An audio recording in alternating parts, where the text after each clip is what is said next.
말씀을 통하여 제가 수치의 자리에 앉지 않기 위해서라는 제목으로 마지막 2019년 설교를 하나님 앞에 여러분들과 함께 나누기를 원합니다. 이 수치심이라고 하는 이 감정이 있습니다. 이 수치심이라는 이 감정은 동물에게는 없고 인간에게만 있는 감정입니다. 오직 인간에게만 그렇죠. 사람이 두들겨 맞았을 때 아픈 것보다는 이 수치심을 느낄 때 훨씬 더 고통이 큰 법입니다. 언젠가 뉴스에 이 대한항공 사건이 크게 있었죠. 땅콩 해양 사건으로 여러 가지 많은 비난과 여러 가지 또 지적들을 우리가 듣게 되었는데, 내용이 뭔가요? 땅콩을 접시에 봉지에 담았다는 이유로 결국에는 비행기까지 돌리고 사무장을 내리게 했다는 그 내용 아닙니까? 그런데 그 과정에서 사무장하고 승무원하고 무릎을 꿇게 하고 매뉴얼북 이 책 모서리로 손등을 수차례 찍고 이런 수모를 겪게 되었다. 그래서 제가 이 기사를 보면서 참 만약 내가 그 일을 당했다면 얼마나 수치스러웠을까 이렇게 생각을 해본 적이 있습니다. 그런 생각을 했는데 당사자도 인터뷰에 그런 말을 하더라고요. 그런 모욕감과 인간적인 치욕을 겪어보지 않는 분들은 모를 겁니다. 책으로 손등을 때려서 아프니까 마음이 힘든 게 아니고 오히려 수치심을 느낀 거예요. 이게 얼마나 마음에 낙심이 들고 또 그 마음이 절망스럽게 만드는가. 우리가 그 사건을 직접 경험해 보진 않았지만 다 짐작할 수 있는 그런 부분 아닙니까? 그런 걸 보면 이 수치심, 이 성경에도 이런 수치심을 느끼게 하는 이 사건이 그런 내용이 몇 군데 나오고 있는데 그 중에 하나가 바로 요나서 1장 6절입니다. 선장이 그에게 가서 이르되 자는 자여 어찌함이냐 일어나서 내 하나님께 구하라. 혹시 하나님이 우리를 생각하사 망하지 아니하게 하시느니라 하니라. 이게 어떤 상황이냐면 요나 선지자가 하나님의 말씀에 불순종해가지고 엉뚱한 길을 가고 있는 거예요. 그러다가 결국에는 그 풍랑을 만나가지고 죽을 고생을 하는데요. 그 과정에서 하나님을 믿지 않는 이 이방 선장이 이 요나 선지자를 지금 꾸지람하고 있는 그런 상황입니다. 만약에 내가 어떤 예수 믿지 않는 사람한테 이런 조롱을 당한다고 한번 생각을 좀 해보세요. 네 교회 다니냐? 그래가지고 무슨 교회 다닌다고 그러냐? 예수 좀 똑바로 믿어라. 그런 목회 좀 하려면 하지를 마라. 그것도 안 믿는 사람한테 예수 안 믿는 사람한테 공개적으로 여러 사람들 앞에서 그걸 면박을 받으면요. 아마 그 수치심 때문에 죽고 싶을 것 같아요. 요나가 지금 그런 상황 아닙니까? 그런가 하면 마태복음 26장에 나오는 이 베드로도 그런 상황이죠. 마태복음 26장 75절에 보니까 이에 베드로가 예수의 말씀에 닭 울기 전에 내가 3번 나를 부인하리라 하심이 생각나서 밖에 나가서 심히 통곡하니라. 여러분 이 상황이 뭔지 다들 아시죠? 예수님께서 십자가에 나아가시는 그 전날 밤 아주 겟세마네 동산에 있을 때에 급박한 상황 가운데서 이 수제자 베드로가 주님께서 예언하신 대로 3번이나 주님을 모른다라고 부인했는데 나중에 그 부인하고 나서 절망해가지고 통곡을 하고 있는 겁니다. 여러분 왜 베드로가 통곡을 할까요? 여러 가지 많은 복잡한 심정이 그 안에 내재가 되어져 있겠지만 그 중에 하나가 뭐냐? 무너진 자존심. 내가 호언장담했는데 예수님 지킨다고. 이 마음에 자기 자신에 대한 자책감, 수치심, 이 마음이 베드로의 통곡의 원인이 아니었을까요? 이 베드로 입장에서 얼마나 여러분 수치스러웠겠는가. 사실 저는 이 두 장면을 떠올리면서 마음이 아픈 거예요.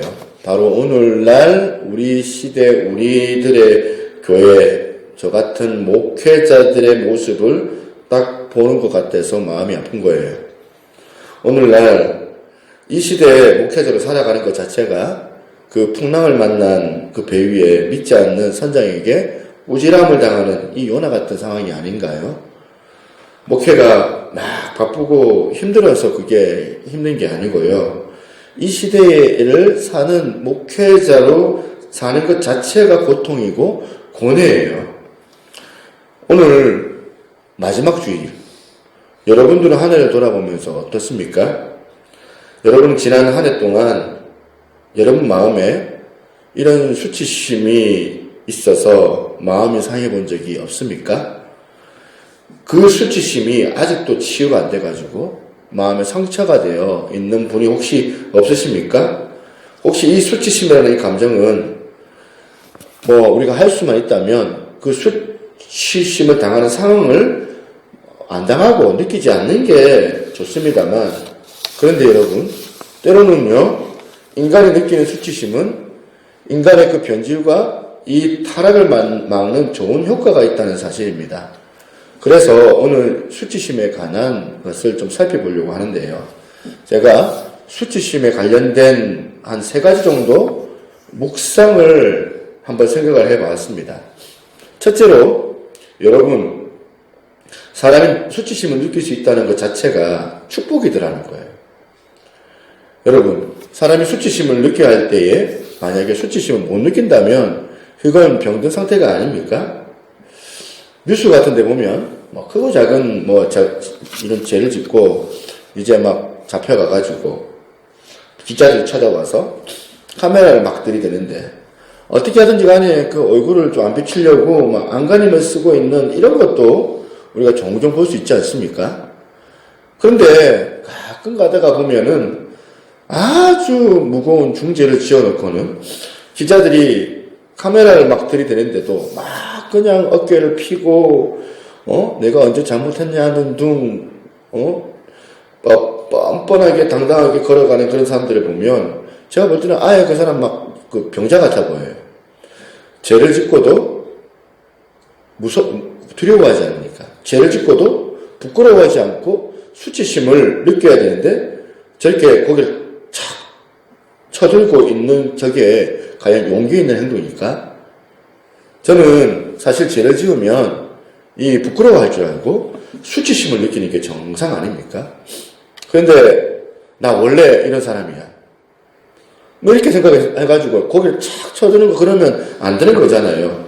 우리가 앞에서도 말씀을 드렸지만 수치심을 느껴야 할 때 수치심을 느낄 수 있는 그거는 더 큰 타락과 변절을 막는 아주 좋은 감정이라고 저는 생각을 합니다.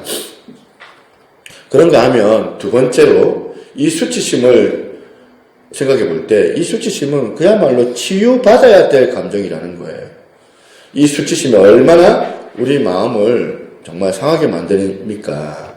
저는 요한복음 8장입니다. 8장을 읽을 때마다 마음에 감동이 오곤 하는데요.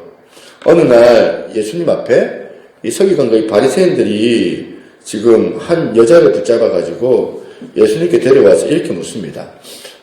요한복음 8장 4절 5절 한번 띄워주시죠. 예수께서 말하되 선생이여 이 여자가 가늠하다가 현장에서 잡혔나이다.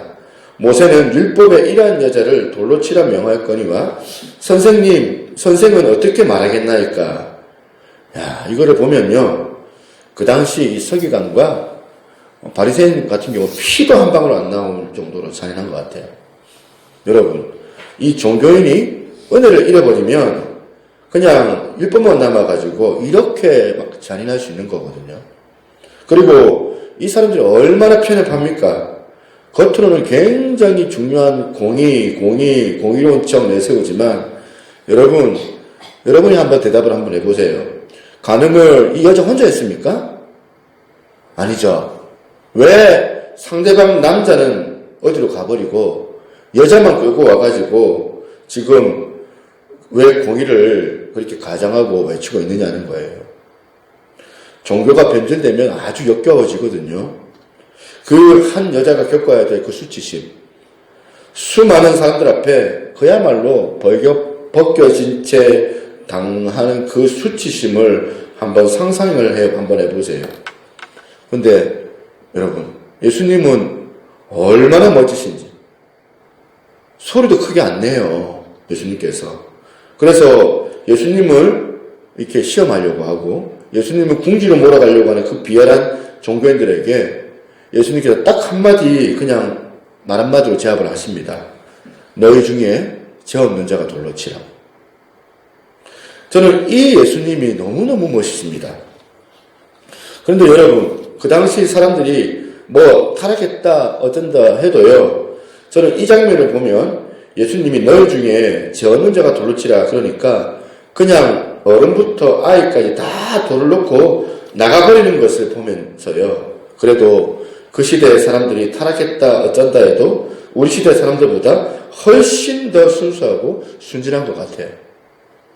제가 만약에 이 비슷한 상황에서 제가 예수님 흉내 낸다고 너희 중에 죄 없는 자가 돌로 치라고 했다가는 아마 저부터 돌에 맞아 죽을 거예요.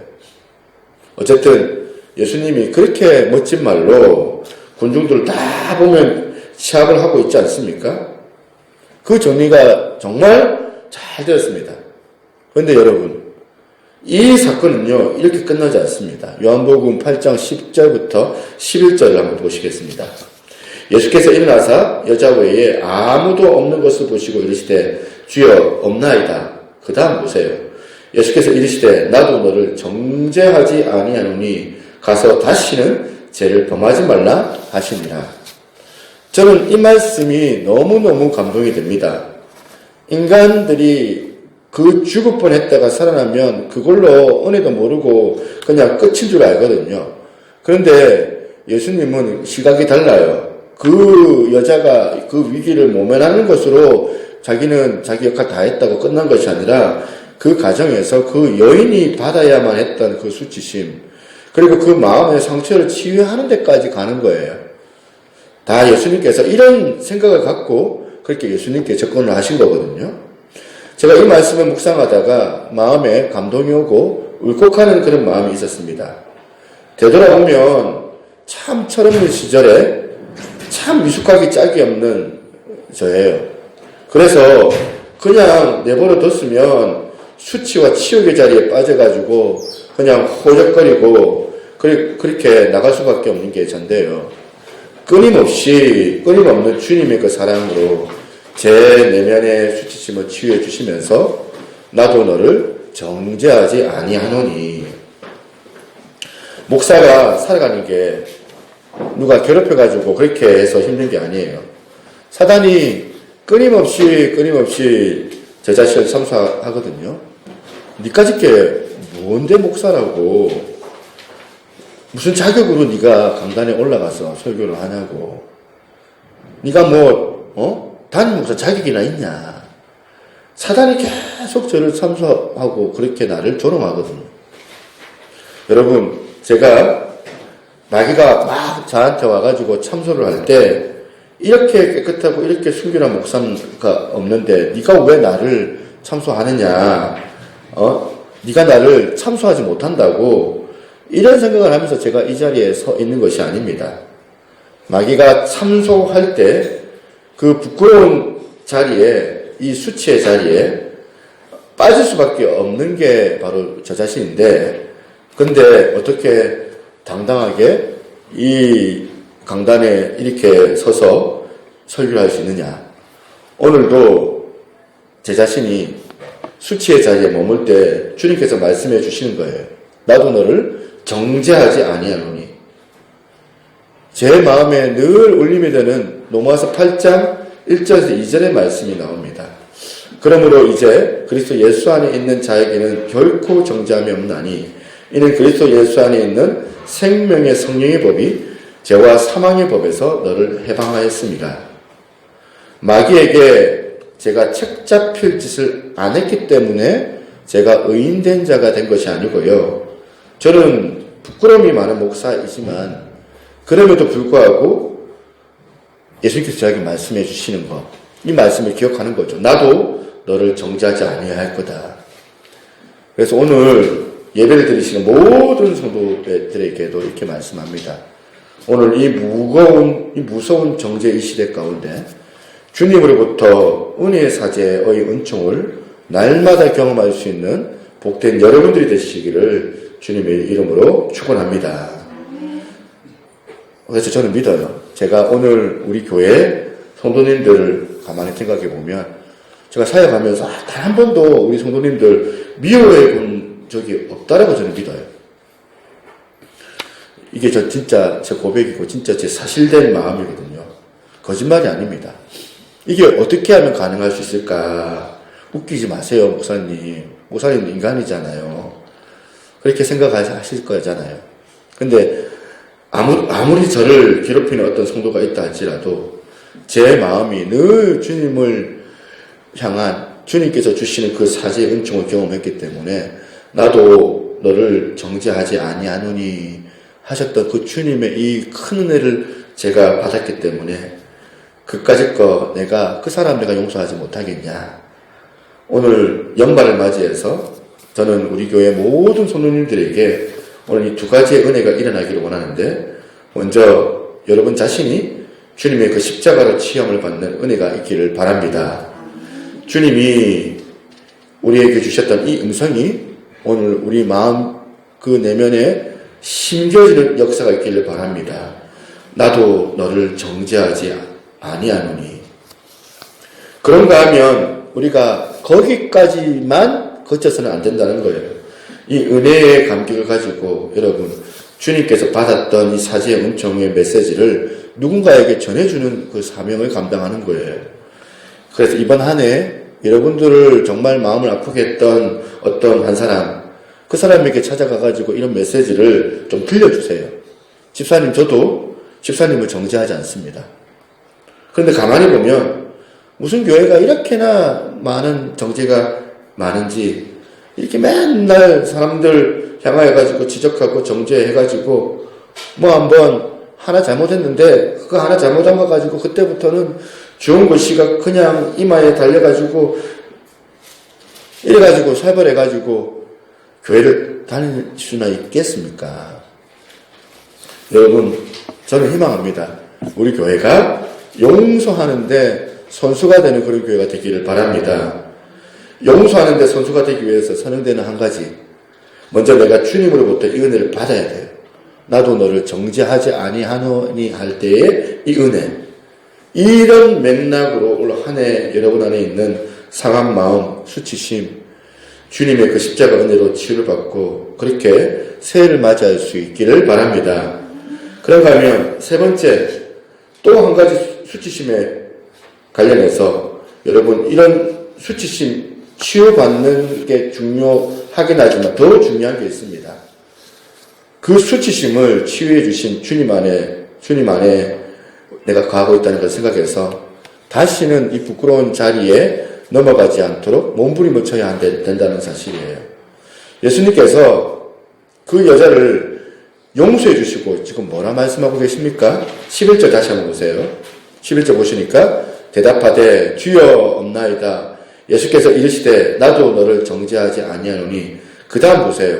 가서 다시는 죄를 범하지 말라 하시니라. 우리가 여기까지 가야 된다는 이 두 가지 균형. 나도 그를 정죄하지 아니하노니. 첫 번째. 두 번째. 그 다음 가서 다시는 죄를 범하지 말라 하시니라. 제가 이 말씀을 묵상하다가 하나님 앞에 감사한 게 하나 있어요. 제가 10대 때보다 20대, 20대 때보다 30대 때, 30대 때보다 지금이 저는 죄를 덜 짓는 것 같아요. 제가 수치의 자리에 덜 가는 것 같은데 왜 그러면 이게 가능할까 생각을 해보니까 이 끊임없는 하나님의 사지의 은총을 받고 사는 이것이 내 속에서 삶의 능력이 되고 있다는 그걸 내가 경험하는 거예요. 저는 계속해서 이렇게 예수님 안에서 그렇게 용서함을 받아서 나중에 은퇴할 때는 보다 더 순결한 하나님의 신부 같은 종이 되기를 저는 간절히 소망하고 기도합니다. 이처럼 우리 하나님의 그 마음을 우리가 우리 하나님께서 우리 내면의 이 수치심을 우리 가운데 제거해 주기를 원하시는데, 오늘 우리가 읽었던 이 여호수아 5장 말씀도 이 하나님의 마음을 느낄 수가 있습니다. 배경이 이렇습니다. 이스라엘 백성들이 드디어 이제 가나안 땅에 들어갈 찰나예요. 광야 생활 40년 배회하고 이제 요단강을 건너서 목적지 가나안에 도착했으니까, 야, 얼마나 이 가나안에 들어가는 게 꿈에 그렸던 그 땅이잖아요. 얼마나 흥분이 되겠습니까? 그리고 이제 곧 가나안 땅에 전쟁을 지금 치러야 되는 아주 중요한 상황인데요. 전쟁을 앞두고 있는데 하나님께서 말도 안 되시는 이런 이상한 요구를 하시는 겁니다. 여호수아에게 이 이스라엘 백성들 다 그 자리에서 할례를 베풀어라. 여러분 한번 생각을 한번 해보세요. 이제 그 다음 날 되면 이제 전쟁 치료를 나가야 되는데 장정들이 할례를 받고, 뭐 요즘으로 치면 막 남자 포경수술하고 아파가지고 들어 누워 있는데 적들이 기습 공격이도 하면 완전히 지금 전멸되는 그런 상황 아닙니까? 말도 안 되는 그 요구를 하나님께서 하시는데, 놀랍게도 여호수아와 이 백성들한테, 이 여호수아와 이 백성들이 이 이상한 하나님의 요구에 관하여서 가감하게 순종을 하더라는 거예요. 그런데 중요한 게 뭐냐면, 여호수아와 이스라엘 백성들이 하나님의 말씀에 순종하고 난 다음에 왜 하나님께서 그런 명령을 내리신지를 설명해 주시더라는 거예요.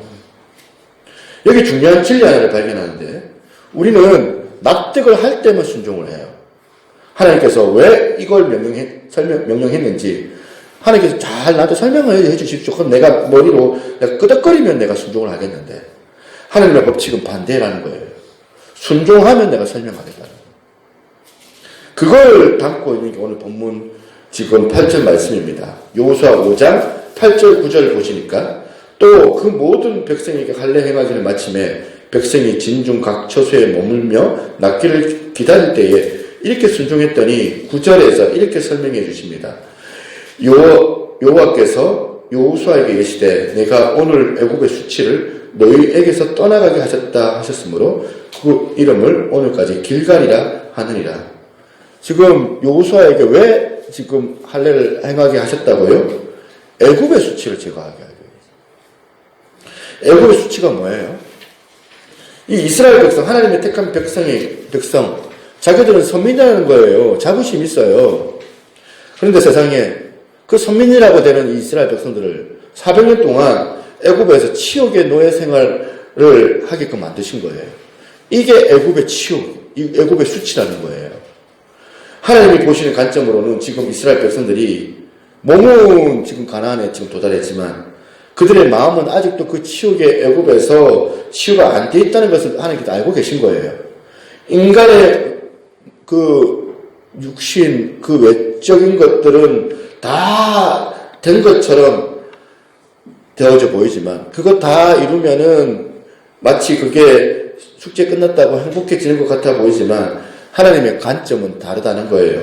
내가 가나안에 도달하는 꿈을 이루는 게 이게 중요한 게 아니라 네 내면의 안에 있는 애굽의 치욕을 네가 치유받아야 된다. 애굽의 그 수치를 네가 치유받아야 된다. 그것을 위해서 거룩한 하나님의 백성의 표식인 할례가 필요하다고 하나님께서 생각을 하신 거죠. 저는 오늘 본문 말씀을 통하여서 하나님의 우선순위의 관점으로 살펴보니까 참 많은 메시지가 제 안에서 얻어지게 되었습니다. 먼저 우리 인간의 우선순위는 뭐냐? 눈에 보이는 거잖아요. 가시적인 거, 큰 집, 비싼 차, 명품 가방, 뭐 이런 거, 전쟁의 승리. 우리의 우선순위는 지금 여호수아 같은 경우에는 딱 전쟁을 위하여서 어떻게 하면 잘 준비가 되어져 있느냐 여기에 있는데, 하나님의 우선순위는 우리의 내면 세계를 치유해 주시는 게 하나님의 우선순위더라는 거예요. 내 안에 내면 세계가 치유되지 않고는 행복이라는 게 없다는 사실입니다. 제가 어제 이렇게 준비를 다 하고 시간을 딱 보니까 새벽 3시 반이더라고요. 이 최장 시간 교회에서 이제 머물렀던 거죠. 새벽 3시 반 집에 딱 들어오니까 이제 4시, 이제 다 씻고 이제 잠자리 누니까 새벽 4시가 되더라고요. 제가 그러면서 기도할 시간도 없는 거예요. 저희 어머니가 늘 저보고 하시는 말씀이, 암만 바빠도 기도 시간은 절대 빼먹으면 안 된다. 뭐 이런 얘기를 하시니까, 그래도 이제 잠깐 다 끝내놓고 자리에 앉아가지고, 예배 홀에 앉아가지고 기도를 하는데, 막 마음이 번잡하고 분주한 거죠. 마음이 막 이제 연말, 연초 준비를 하다 보니까 내 혼자만 바쁜가. 물론 어제 우리 각 전사님하고도 막 열심히 이렇게 일을 해서 전사님 엄청 바빴는데, 속으로, 내가 이렇게 분주하면 안 되지. 내가 마음이 급하고 막 여유가 없으면 안 되니까 하나님, 제 마음은 주님께서 다스려달라고. 제 마음을 치료해달라고. 제가 은혜가 안 되면은 예배 때 은혜가 흘러가지 않으니까 은혜를 저한테 달라고. 막 그런 기도를 제가 막 하고 있는 거예요. 그래서 일이 중요한 게 아니라 우리 내면의 상태를 하나님께서는 더 중요하게 여기신다는 사실을 우리가 알아야 된다는 겁니다. 이런 차원에서 우리가 가져야 될 우선순위를 한번 알아보는 거예요. 저는 오늘 우리가 다시는 이런 부끄러운 수치의 자리에 머물지 않기 위해서 하나님 원하시는 우선순위를 몇 가지를 말씀을 드리려고 합니다. 첫째로 뭐냐면 거룩이라는 겁니다. 사실 지금 이스라엘 백성들이 뭐 거룩이고 뭐고 지금 전쟁 치르기 딱 좋은 상황이에요. 1절을 한번 보십시오. 요단 서쪽에 아모리 사람의 모든 왕들과 해변에 가나안 사람의 모든 왕들이 여호와께서 요단 물을 이스라엘 자손들 앞에 말리시고 우리를 건너게 하셨음을 듣고 그 다음 보세요. 마음이 녹았고 이스라엘 자손들 때문에 정신을 잃었더라. 이 전쟁에서 이 사기가 얼마나 중요합니까? 안으로는 이스라엘 백성들이 지금 방금 가나안에 진입을 해가지고 사기가 승천해서 하늘을 찌를 듯한데요. 그 다음 반대로 바깥의 적들은 지금 이스라엘 백성들이 볼 때 막 벌벌벌 떨고 있는 거예요. 마음이 녹았고 정신을 잃은 상태 아닙니까? 지금 막 가가지고 치면 돼요. 지금이 기회인데 지금 막 밀어붙이면 좋을 것 아닙니까? 그런데 지금 하나님의 시각이 다르다는 거예요. 하나님의 시각은 어떤 외적인 상황에 그것 좋아진 것, 그것보다 더 중요한 게 뭐냐? 무엇보다도 우선 할례를 통하여 하나님의 백성으로서의 그 거룩을 회복하는 게 우선순위였다는 거예요. 저는 이 하나님의 그 진단이 오늘날에도 유효하다라고 생각을 합니다. 그리스도인의 구멍난 거룩이라는 이런 제목의 책을 제가 한번 보고 읽어본 적이 있습니다. 그 책을 보다가 그 책의 내용 가운데 우리가 읽고 있는 이 성경에 이 거룩한이라는 단어, 영어로는 홀리라는 이 단어죠. 이게 저자가 미국 사람이니까 영어로 홀리라는 단어가 600번 이상 성경에 나온다는 거예요. 더군다나 게다가 거룩하게 하다, 성화 이런 식의 파생 단어까지 합하면 이 거룩이라는 단어가 700번 이상 언급이 성경 가운데 되더라는 거예요. 레위기 20장 26절에도 너희는 나에게 거룩할지어다. 이는 나 여호와가 거룩하고 내가 또 너희를 나의 소유로 삼으려고 너희를 만민 중에서 구별하였음이니라. 이 하나님의 우선순위가 있으니까 여호수아 3장 5절 여호수아가 또 백성에 이르되 너희는 자신을 성결하게 하라. 여호와께서 내일 너희 가운데 기이한 일을 행하시리라. 여러분 꼭 기억하십시오. 기이한 일을 행하시는 것은 우리가 하는 것이 아니라 우리 하나님께서 하신다는 사실. 자꾸 우리가 한다고 생각하는 거예요. 기이한 일을 우리가 하겠다고 설치고 다녀가지고 결국에는 거룩을 잃어버려가지고 한국 교회가 이렇게 된 것 아닙니까? 거룩은 하나님께서 우리에게 명하시는 가장 우선순위가 거룩. 우리가 기이한 일을 하겠다고 설치고 다니다가 결국은 이 부끄러운 자리에 빠졌다는 것을 우리가 잊어서는 안 된다는 사실입니다. 그래서 저는 여러분 새해에는 우리 모두가 외쳐야 되는 구호 몇 가지를 오늘 함께 외치면서 말씀을 드리려고 합니다. 제일 먼저 기억해야 될 것을 여러분 한번 띄워주세요. 등장님 한번 보시기 바랍니다. 인생의 목표는 성공이 아니라 성숙이다. 마음에 새기는 차원에서 한번 저를 따라 선포를 같이 한번 하시기를 바랍니다. 인생의 목표는 성공이 아니라 성숙이다. 인생의 목표는 성공이 아니라 성숙이다. 성공이 아니라 성숙이다. 여러분, 이 사실을 잊어서는 안 됩니다. 여러분, 목회의 목표도 마찬가지예요. 목회의 목표도 성공이 아니라 성숙이다. 가정을 주신 이유도 마찬가지예요. 성공이 아니라 성숙이다. 많은 사람들이 사업장에서 또 장사하면서 직장에서 하는 모든 목표가 뭐냐? 성공이 아니라 성숙이라는 사실이에요. 그래서 종교개혁가 마틴 루터는 이런 말을 했습니다. 행복해지려고 노력하지 말고 거룩해지려고 그렇게 노력하라. 여러분, 다시 이것도 한번 따라 한번 해보겠습니다. 같이 따라 해보겠습니다.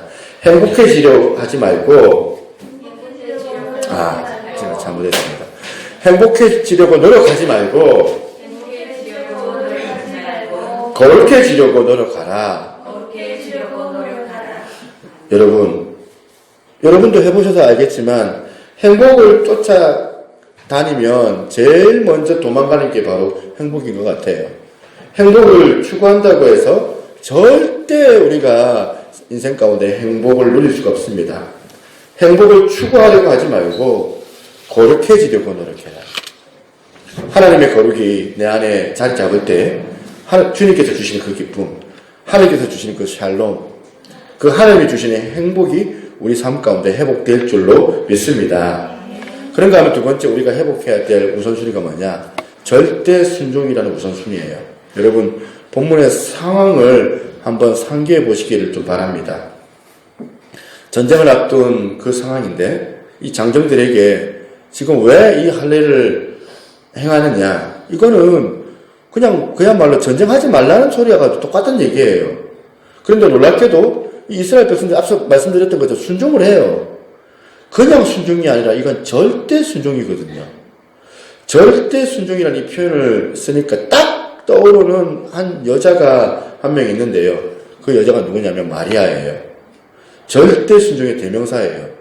세상에 처녀의 몸에서 주님께서 그렇게 약속을 하신대. 네 몸에 아기 예수를 이 땅에 보내는 방식으로 내가 지금 구상하고 있는데 너는 어떻게 생각하니? 이라면요, 한 애 5 놓은 권사님한테 이런 제안하면 이건 대박인데, 결혼도 안 한 처녀한테 이게 그 당시에 처녀가 임신했다는 것 자체가 바로 사형 선고잖아요. 그런데 마리아가 이 말도 안 되는 하나님의 그 제안에 대하여서 이렇게 반응을 합니다. 누가복음 1장 38절에 마리아가 이르되 주의 여종이오니 말씀대로 내게 이루어지이다 하매 천사가 떠나가니라. 여기 보시면 내가 말씀대로 내게 이루어지리이다. 그 앞에 있는 주의 여종이오니. 여기서 제가 발견한 게 뭔지 아십니까? 절대 순종은 절대 신뢰에서만 가능하다. 주의 여종이오니, 이 핵심. 내가 믿는 내 하나님은 내 주인이 되신 그분은 절대로 나를 망하게 하지 아니하시는 분이다. 나를 망하는 길로 인도하실 분이 아니다.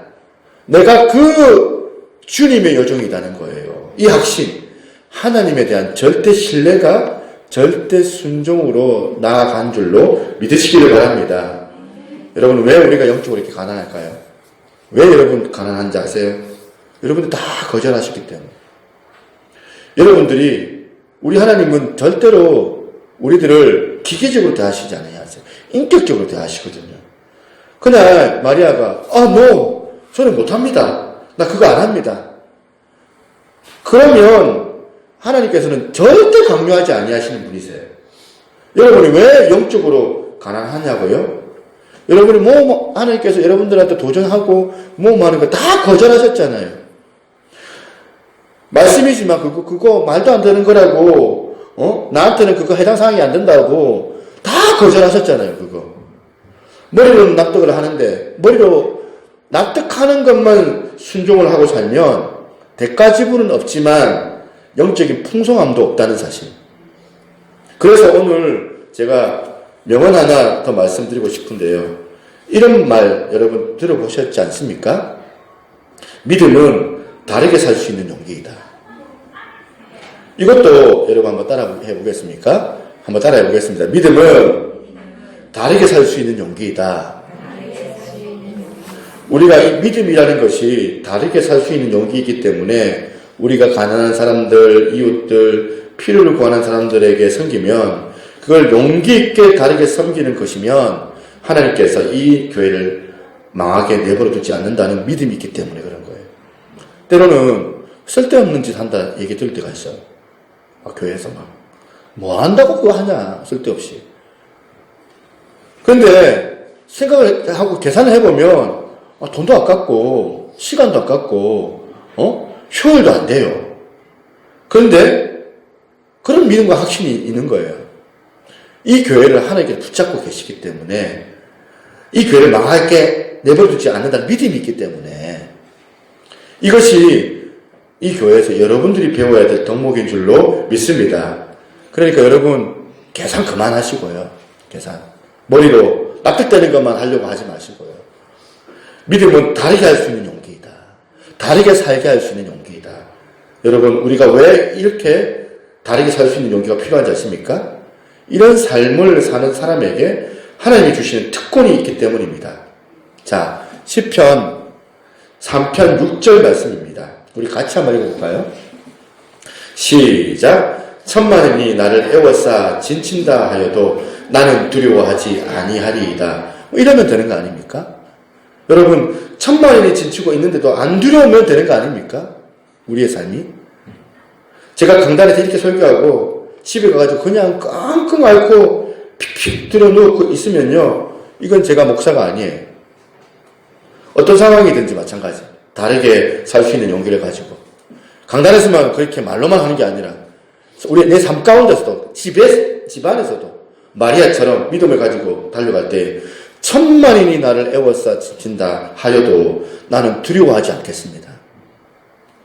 놀라운 은혜가 여러분 가운데 주어지기를 바랍니다. 시편 18편 29절도 같이 한번 읽어보겠습니다. 같이 한번 읽습니다. 시작. 내가 주를 의뢰하고 적군을 향해 달리며 내 하나님을 의지하고 담을 뛰어넘었나이다. 여기 내가 하나님을 의지하고의 굵은 표시를 해야 돼요. 담, 뛰어넘는 거. 안 믿는 사람도 담 뛰어넘습니다. 그런데 우리는 어떻게 뛰어넘어요? 하나님을 의지해서 담을 뛰어넘어요. 이게 믿음이에요. 수치의 자리에 빠져 의기소침해 있는 그런 인생이 아니라 주를 의지해서 내 앞에 가로막혀져 있는 이 담을 뛰어넘는 새해가 되시기를 주님의 이름으로 축원합니다. 마지막 세 번째로 우리가 다시는 수치의 자리에 우리가 있지 않게 하기 위해서는 이 은혜라는 우선순위를 회복해야 된다는 사실이에요. 전쟁은 이스라엘 백성이 가지고 있는 군사력으로 또 상대방이 떨어진 사기로 그렇게 전쟁을 치르는 게 아니더라는 거예요. 은혜로 전쟁을 치르는 거예요. 창세기 3장을 보겠습니다. 3장을 보면 사단의 미혹에 넘어져 가지고 온무에 빠져 있는 아담과 하와를 위해서 하나님께서 옷을 하나 지어 입히십니다. 창세기 3장 21절 여호와 하나님이 아담과 그 아내를 위하여 가죽옷을 지어 입히시느니라. 이게 왜 흥미로운가 가만히 보니까 아담과 하와가 가죽옷을 입기 전에 아담과 하와 스스로가 자기 수치를 가리기 위해서 무슨 조치를 취했는가 보니까 창세기 3장 10절입니다. 7절이죠. 7절 말씀. 이에 그들의 눈이 밝아져 자기들이 벗은 줄을 알고 무화과 나무 잎을 엮어 치마로 삼았더라. 여기 두 가지 종류의 옷이 나오잖아요. 인간의 자기 수치를 가리기 위하여서 입은 무화과 나무 옷이 하나 있고 또 하나가 뭐예요? 하나님이 입혀주신 가죽옷. 이 두 차이가 있는데 성경이 어떻게 설명을 하는지 한번 보십시다. 이사야서 64장 6절입니다. 우리는 다 부정한 자 같아서 우리의 의지는 다 더러운 옷 같으며 우리는 다 잎사귀 같이 시들므로 우리의 제약이 바람같이 우리를 몰아가나이다. 내 지혜로 만든 무화과 나무 잎이 잠시 수치를 가리기 위해서 있는지는 모르지만 더 큰 수치로 몰고 간다는 사실입니다. 여기에 반해가지고 갈라디아서 3장 13절을 보면 하나님에 대한 얘기 나옵니다. 13절 그리스도께서 우리를 위하여 저주를 받은 바 되사 율법의 저주에서 우리를 속량하셨으니 기록된 바 나무에 달린 자마다 저주 아래에 있는 자라 하였습니다. 갈라디아서 3장 27절 그래가지고 어떻게 하느냐 누구든지 그리스도와 합하기 위하여서 세례를 받는 자는 그 다음 같이 있습니다. 시작. 그리스도로 옷 입었느니라. 우리의 지혜로 내가 만든 내 수치를 가리기 위해서 만든 무화과 나무 잎으로 만든 옷은 더 큰 수치를 가져다 줄 뿐이에요. 그런데 주님의 십자가로 만든 이 가죽 옷, 그리스도로 덧입는 이 은혜의 옷을 저와 여러분들이 입어야 된다는 사실입니다. 여러분 찬송가 아까 우리 불렀던 540장 주의 음성을 내가 들으니 사랑하는 말일세. 이 찬양을 작사했던 분의 스토리가 하나 있습니다. 이분의 이름이 페니 크로스비라는 분인데 이분이 태어나서 6주 만에 독감에 걸렸는데 그때 6주 만에 독감에 걸리니까 열이 펄펄 나가지고 어린아이가 눈이 시뻘개서 충혈이 돼가지고 병원에 간 거예요. 병원에 갔더니 의사가 그 진찰을 하고 오진을 한 겁니다. 눈이 빨개진 것을 보고 이게 원래는 독감인데 이게 눈병으로 오진을 해가지고 그 의사가 처방해준 그 조치가 잘못돼서 부작용을 일으켜가지고 이 크로스비가 생후 6주 만에 시력을 잃어버린 겁니다. 엎친 데 덮친 격으로 크로스비가 태어난 지 1년이 안 돼가지고 아버지가 돌아간 거예요. 그러니까 남편이 죽고 난 다음에 지금 그 어머니가 자식 돌볼 겨를이 어디 있겠습니까? 나가서 장사한다고 먹고 산다고 정신이 없으니까 이 어린아이를 할머니한테만 맡겨놓고 그렇게 자라게 한 게 바로 크로스비였거든요. 그런데 할머니가 참 믿음의 그런 신앙이 있는 분이셨던 것 같아요. 크로스비가 할머니 신앙을 보고 믿음이 들어온 거죠. 이 배경을 가지고 찬송가 540장 찬송을 만든 작사를 하게 된 배경이 있는데 이 크로스비가 54대가 되던 어느 날 이분이 신시내티에 있는 어느 교회 초청을 받아가지고 갔는데요. 이 곡을 작사한 목사님이었던 것 같아요. 윌리엄 돈이라는 분의 집에 먹게 됐는데 신실한 크리스찬끼리 서로 밤늦게까지 이야기를 주고받으면서 하나님이 받았던 그 은혜에 대하여서 같이 대화하고 교제하면서 좋은 시간을 그렇게 보낸 겁니다. 이제 잠자리에 들어가려고 크로스비가 침실을 떠나기 전에 말씀을 읽은 거예요. 성경 말씀에 보니까 히브리서 10장 23절 참 마음과 온전한 믿음으로 하나님께 나아가자.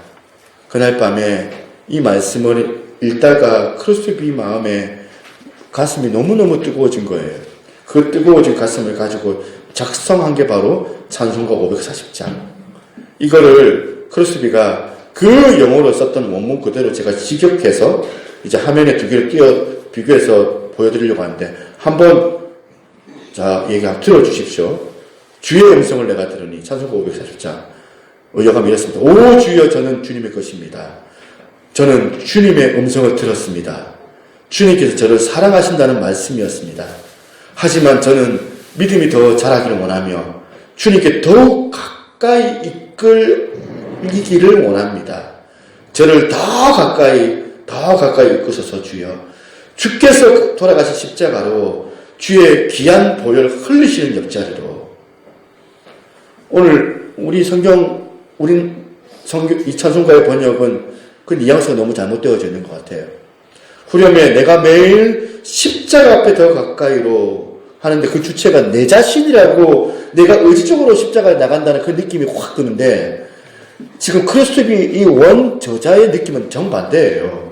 주님 나를 십자가 앞으로 가까이 이끌어 나가 주시기를 바랍니다. 난지 6주 만에 실망을 하고 1년 만에 아버지 잃어버리고 먼저 하늘나라 가시고 그래서 인생을 누군가 자기를 이끌어주지 않으면은 한 발자국도 그렇게 뗄 수 없는 초라한 자기 자신의 모습을 가지고 하나님 앞에 그 은혜를 구한 것입니다. 하나님, 나는 주님 앞에서 아무 능력이 없습니다. 주님 앞에서 한 발자국도 걸어 나갈 수 없는 능력이 저한테는 존재하지 않습니다. 자기 의지로 갈 수 있는 힘을 잃어버렸습니다. 내가 가지고 있었던 윤리, 내가 가지고 있었던 그 도덕, 그거 가지고 만든 무화과 가지고는 내가 잠깐 내 수치를 모면하고 피할런지는 모르지만 오히려 그것이 더 큰 수치의 자리로 그렇게 가는 걸 내가 평생 경험하고 살았는데 하나님 내가 엮어 만든 무화과 나무 잎 그 옷이 아니라 저를 십자가 앞으로 인도하시는 그리스도의 옷으로 저를 덧입혀 주시기를 원합니다.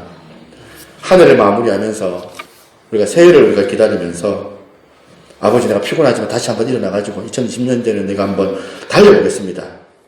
그 결단의 고백도 필요하지만 아버지 제가 힘이 없지만 저를 하나님 앞으로 인도하여 주시기를 바랍니다.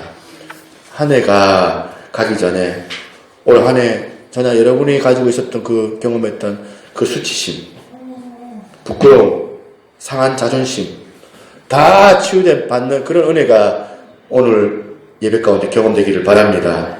그래서 우리가 갈망했던 것, 우리가 십자가 앞으로 인도해 주시는 은혜가 있기를 원합니다.